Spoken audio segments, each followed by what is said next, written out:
What's up, beautiful people? Jen here. Welcome back to my channel. If you're new here, my name is Jenna Lee, the internet's girl next door, aka Jen Sparkly, commander of the Sparkle Army.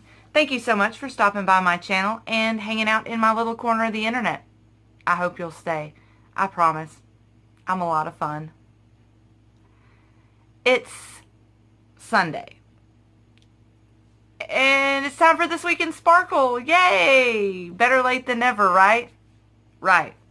It's been a hectic week. Y'all know that. If you know me, you know I've had a hectic week. Anyway, as always, This Week in Sparkle is my weekly series where I share with all of you stories from the news, whether it be politics, pop culture, video games, fandoms, etc., etc., etc. I share links to articles and videos in the description so that you may watch videos, read articles, and share your opinion in the comments below. I love hearing what you guys think. You always have something interesting to add or some interesting viewpoint that maybe I hadn't considered, because y'all are awesome and that's just what y'all do. I always like to reiterate a couple of things before we get going. Number one, every opinion that I express in my videos are mine and mine alone and do not reflect the thoughts, beliefs, or opinions of any of the companies for whom I am a promoter or an ambassador. Also, I want everyone to have a voice, and we're a family here in the Sparkle Army. I want you to vocalize how you feel in the comments. However, if you can't speak your mind without being racist, without being homophobic, without being sexist, misogynistic, or just a douche canoe in general, I have a 3-step system for that. And it is mock, block, forget. Boom, boom, boom. You're out. We don't play that here. If you can't be respectful of other people, then we don't have time for you. Period. Point blank. End of. With that said, let's get started. The first story that I want to cover, I'll be blunt, it's dark. I'll go ahead and share a trigger warning. If child abuse upsets you, you may want to skip ahead a few minutes because this story gets dark, and it gets dark fast. But it's something I feel very strongly about, and it's something that I think needs attention. So here we go. Last week, 10-year-old Anthony Avalos died after suffering severe head injuries after coming out as gay. He lived in an apartment with his mother, her boyfriend, and 7 siblings between the ages of 11 months and 12 years old. Authorities found the death to be quite suspicious. They think that homophobia probably played a role in his death. His mother called 911 and said that he had suffered a fall. And when authorities got there, they found Anthony unresponsive and his entire body also covered in cigarette burns from head to toe. The Department of Children and Family Services, I will henceforth call them DCFS. The Department of Children and Family Services determined that he probably died as a result of excessive abuse.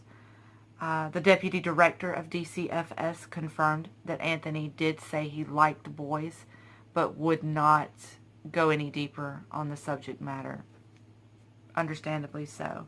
Anthony's aunt, who did have an active role in his life and the life of his siblings, said that it took immense bravery for him to even come out and say such a thing, considering the household he lived in.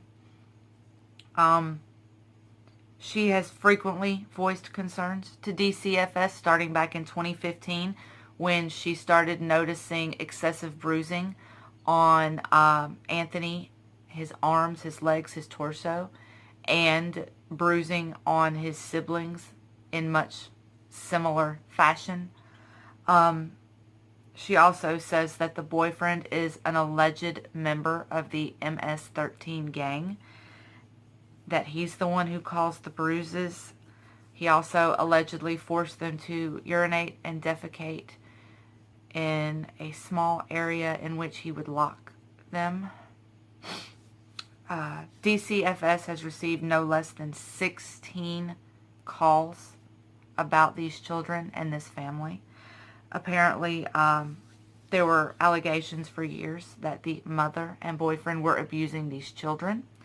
School administrators, family members, a teacher, and a counselor, each independently of one another, all made separate calls, all spoke up on this child's behalf in the last few years.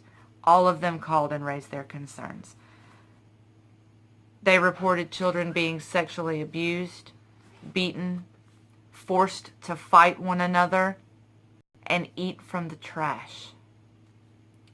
According to DCFS Director Bobby Cagle, LA County Sheriff spokesman also said the CPS had been to the home at least once for child abuse allegations involving one of Anthony's siblings.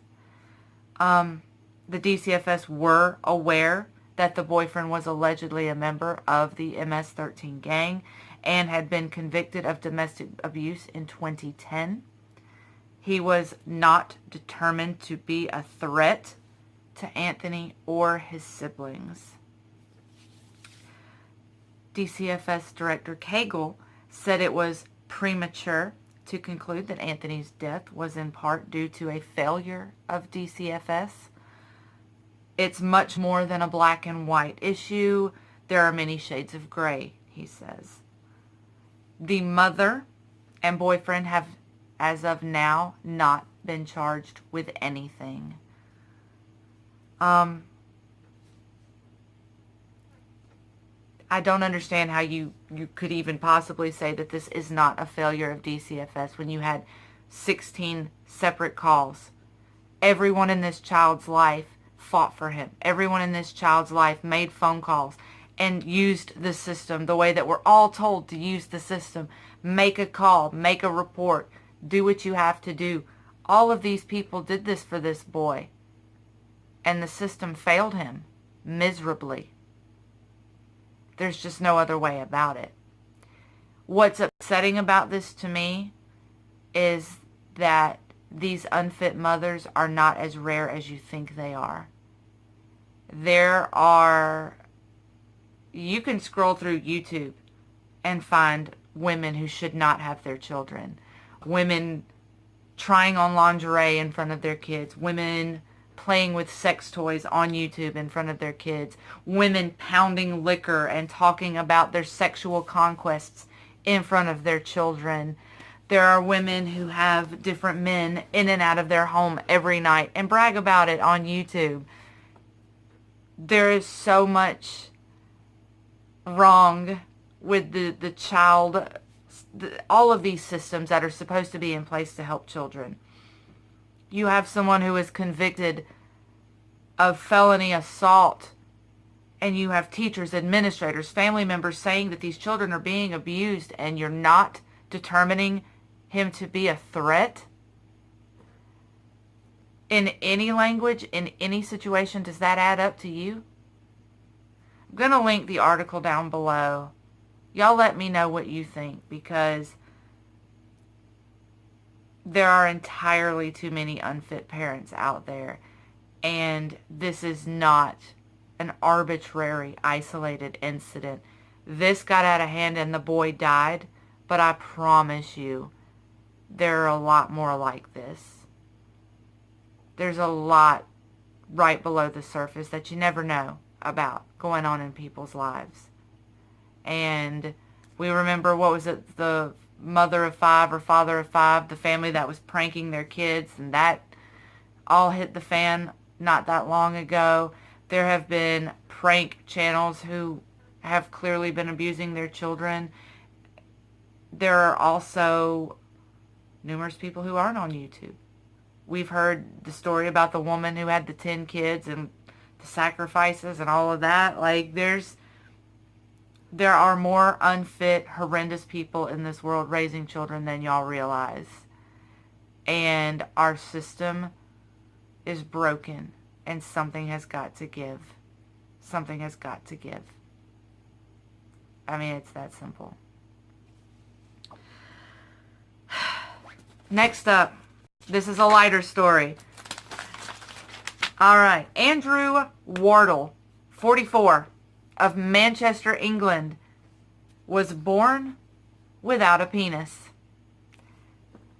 He underwent the final stage of a $66,000 phalloplasty this week at the University College Hospital in London.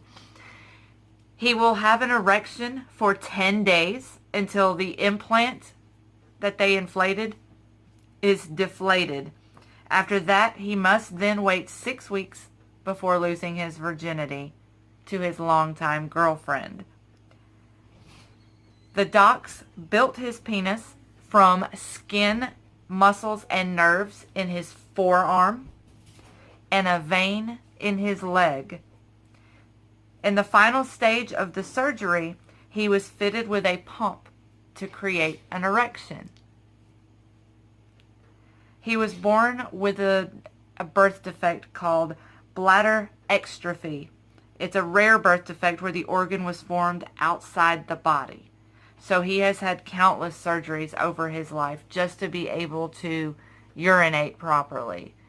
And the story takes a dark turn because you can imagine how hard that is growing up and having all these health problems.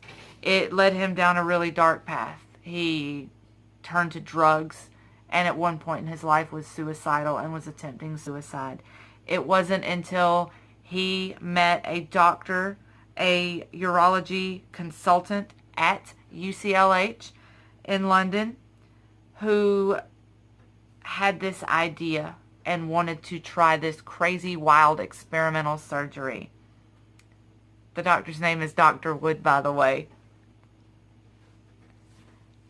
As for the scars on his arms, he said he's going to get them tattooed. He said it's just too strange a conversation to have.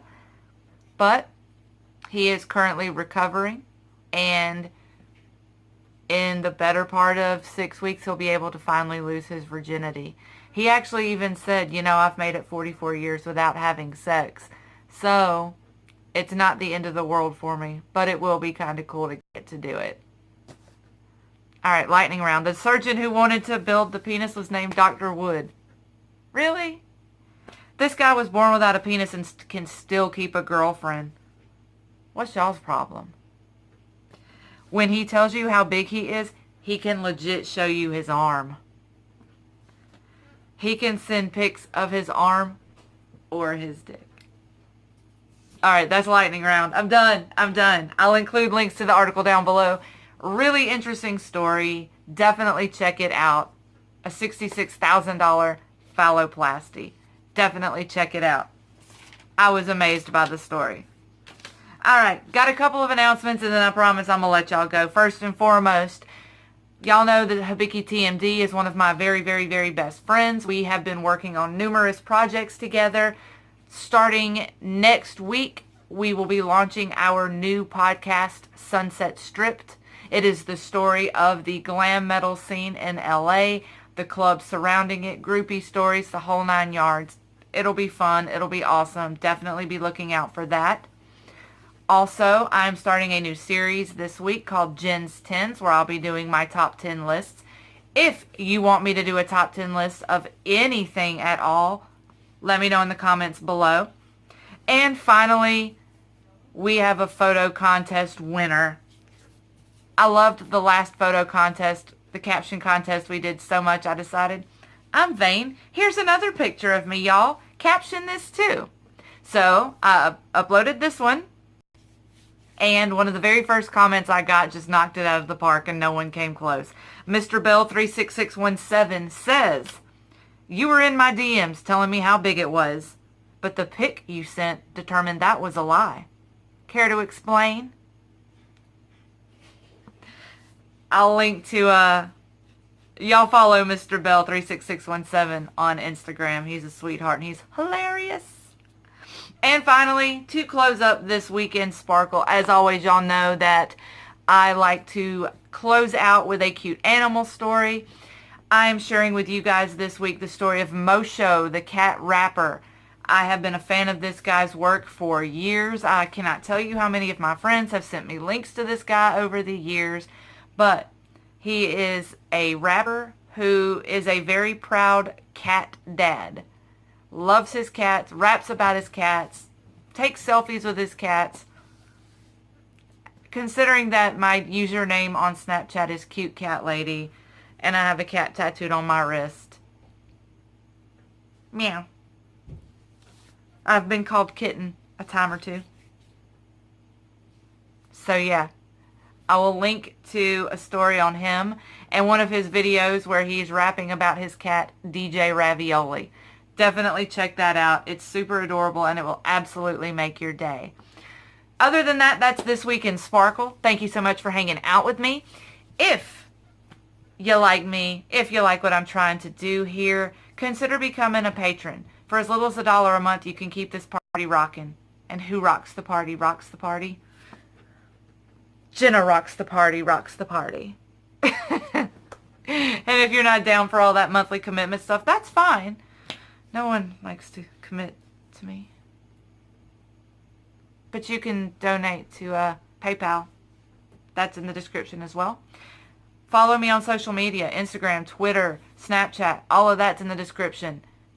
As are my coupon codes. Buy yourself some new makeup. Buy yourself some new clothes. Get yourself some new sunglasses.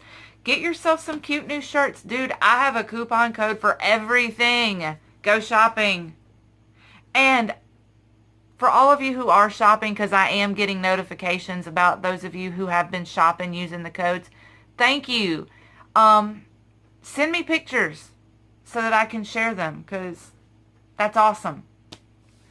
And other than that, that's it. I love you guys bunches and bunches and bunches. I will see y'all very, very soon. Y'all stay beautiful.